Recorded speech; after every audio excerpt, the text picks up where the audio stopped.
একটা গান আছে, বন্ধু বিনে প্রাণ বাঁচে না। তা আমার একমাত্র এই বন্ধুটা যে থাকে সুদূর দিল্লিতে, বছরে মাত্র একবার ওকে আমি দেখতে পাই। আর এইবার ও যখন এসছিল, ওর ছেলের আবদার ছিল যে পুরনো কলকাতা দেখবে, নিউ মার্কেট দেখবে, নিজামসে খাবে, নবাবী জায়গায় খানা খাওয়া, এগুলো ওর খুব ইচ্ছা ছিল। তাই ছেলেকে নিয়ে আর মাকে নিয়ে আর আমি ওদের একমাত্র বান্ধবী, এই তিনজন মিলে আমরা বেরিয়ে পড়েছিলাম নিউ মার্কেট, নিজামস, তারপরে সেখান থেকে চলে গেলাম মিলেনিয়াম পার্কে। ভেবেছিলাম সন্ধেবেলা যে নৌকা যাত্রাটা যেটা হয় ওটা চড়বো, কিন্তু সেটা অনেক দেরি করে হয়, আমাদের বাড়ি ফিরতে অনেক দেরি হয়ে যাবে। তাই মিলেনিয়াম পার্ক থেকে বেরিয়ে চলে এলাম প্রিন্সেপ ঘাট।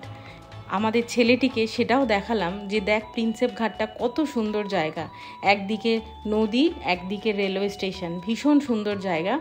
ওকে এগুলো ঘোরালাম আর আমাদের দুই বান্ধবীর একটা দারুণ সুন্দর দিন কাটলো।